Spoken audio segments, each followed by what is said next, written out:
ಎಲ್ಲರಿಗೂ ನಮಸ್ಕಾರ. ಇಂದಿನ ವಿಡಿಯೋದಲ್ಲಿ ಈ ಕಥೆಯ ಪ್ರಮುಖ ಪಾತ್ರಧಾರಿಗಳ ಬಗ್ಗೆ ತಿಳಿದುಕೊಂಡಿದ್ದೆವು.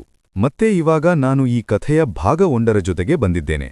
ಈ ಕಥೆ ಶುರು ಮಾಡೋಕ್ಕೂ ಮುಂಚೆ ಯಾರೆಲ್ಲ ಈ ಕಥೆ ನೋಡೋದಿಕ್ಕೆ ಬಂದಿದ್ದೀರಾ, ಈ ನಿಮ್ಮ ಹಳ್ಳಿ ಹುಡುಗ 19 ಚಾನೆಲ್ನ ಸಬ್ಸ್ಕ್ರೈಬ್ ಮಾಡ್ಕೊಳ್ಳಿ. ಹಾಗೆ ಸಬ್ಸ್ಕ್ರೈಬ್ ಪಕ್ಕ ಇರೋ ಬೆಲ್ ಬಟನ್ ಆನ್ ಮಾಡ್ಕೊಳ್ಳಿ. ಮತ್ತೆ ವಿಡಿಯೋ ಇಷ್ಟ ಆದ್ರೆ ಲೈಕ್ ಮಾಡಿ, ಶೇರ್ ಮಾಡಿ, ಮತ್ತೆ ಕಮೆಂಟ್ ಮಾಡಿ. ಬನ್ನಿ ವಿಡಿಯೋ ಶುರು ಮಾಡೋಣ. ಗುಡ್ಡಗಳ ಮಧ್ಯೆ ಹಸಿರು ಹೊಲಗಳ ಮಡಿಲಲ್ಲಿ ಅಡಗಿಕೊಂಡಿದ್ದ ಒಂದು ಸಣ್ಣ ಹಳ್ಳಿ ಇತ್ತು. ಅದರ ಹೆಸರು ಚಂದ್ರಪುರ. ಚಂದ್ರಪುರಕ್ಕೆ ಹೋಗುವ ದಾರಿ ಕಿರಿದಾದರೂ ಆ ದಾರಿಯಲ್ಲಿ ನಡೆದುಕೊಂಡು ಹೋದವರಿಗೆ ಮನಸ್ಸಿಗೆ ಒಂದು ವಿಚಿತ್ರವಾದ ನೆಮ್ಮದಿ ಸಿಗುತ್ತಿತ್ತು. ಬೆಳಿಗ್ಗೆ ಸೂರ್ಯೋದಯವಾಗುತ್ತಿದ್ದಂತೆ ಹಳ್ಳಿಯೆಲ್ಲ ಚೈತನ್ಯದಿಂದ ಎದ್ದು ನಿಲ್ಲುತ್ತಿತ್ತು. ಹಳ್ಳಿಯ ಮಧ್ಯೆ ಒಂದು ದೊಡ್ಡ ಬನಿಯನ್ ಮರ ಇತ್ತು. ಅದೇ ಹಳ್ಳಿಯ ಹೃದಯ.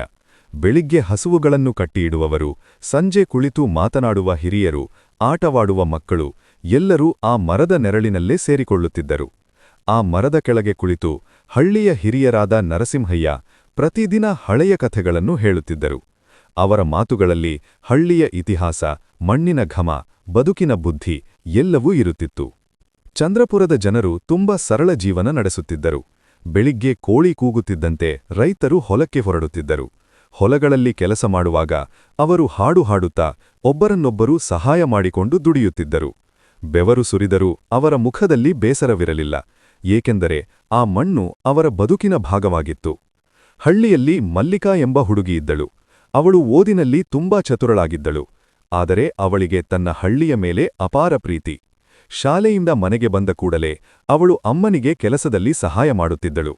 ಸಂಜೆ ಸಮಯದಲ್ಲಿ ಹಳ್ಳಿಯ ಮಕ್ಕಳಿಗೆ ಪಾಠ ಹೇಳಿಕೊಡುವುದು ಅವಳ ದಿನಚರಿ. ನಮ್ಮ ಹಳ್ಳಿಯ ಮಕ್ಕಳು ದೊಡ್ಡವರಾದರೂ ತಮ್ಮ ಬೇರುಗಳನ್ನು ಮರೆಯಬಾರದು ಎನ್ನುವುದು ಅವಳ ಕನಸಾಗಿತ್ತು. ಒಂದು ವರ್ಷ ಮಳೆ ಕಡಿಮೆಯಾಯಿತು. ಹಳ್ಳಿಯ ಜನರಿಗೆ ಆತಂಕ ಶುರುವಾಯಿತು. ಬೆಳೆ ಹಾಳಾಗುವ ಭಯ, ಕುಡಿಯುವ ನೀರಿನ ಕೊರತೆ ಎಲ್ಲವೂ ಕಾಡತೊಡಗಿದವು. ಆದರೆ ಚಂದ್ರಪುರದ ಜನರು ಧೈರ್ಯ ಕಳೆದುಕೊಳ್ಳಲಿಲ್ಲ. ಎಲ್ಲರೂ ಸೇರಿ ಸಭೆ ನಡೆಸಿದರು. ಹಳೆಯ ಕೆರೆಗಳನ್ನು ಸ್ವಚ್ಛಗೊಳಿಸುವುದು, ಮಳೆ ನೀರನ್ನು ಸಂಗ್ರಹಿಸುವುದು ಎಂದು ತೀರ್ಮಾನಿಸಿದರು. ಮಕ್ಕಳು, ಯುವಕರು, ಹಿರಿಯರು ಎಲ್ಲರೂ ಕೈಜೋಡಿಸಿದರು. ಕೆಲವು ತಿಂಗಳಲ್ಲಿ ಮಳೆ ಸುರಿಯಿತು. ಕೆರೆಗಳು ತುಂಬಿದವು. ಹೊಲಗಳು ಮತ್ತೆ ಹಸಿರಾದವು.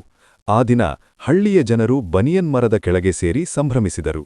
ನರಸಿಂಹಯ್ಯ ಅವರ ಕಣ್ಣುಗಳಲ್ಲಿ ಸಂತೋಷದ ನೀರು ತುಂಬಿತ್ತು. ಒಗ್ಗಟ್ಟಿದ್ದರೆ ಯಾವ ಸಂಕಷ್ಟವೂ ದೊಡ್ಡದಲ್ಲ ಎಂದು ಅವರು ಹೇಳಿದರು. ಚಂದ್ರಪುರ ಹಳ್ಳಿ ದೊಡ್ಡ ನಗರವಾಗಲಿಲ್ಲ, ಆದರೆ ಅಲ್ಲಿದ್ದದ್ದು ದೊಡ್ಡ ಹೃದಯಗಳು.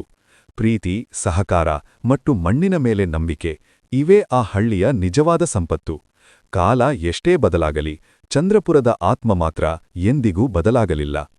ಈ ಕಥೆಯ ಭಾಗ 1 ಇಲ್ಲಿಗೆ ಮುಕ್ತಾಯವಾಗುತ್ತದೆ. ಮತ್ತೆ ಈ ಕಥೆಯ ಭಾಗ 2ರೊಂದಿಗೆ ಮುಂದುವರಿಯುತ್ತದೆ.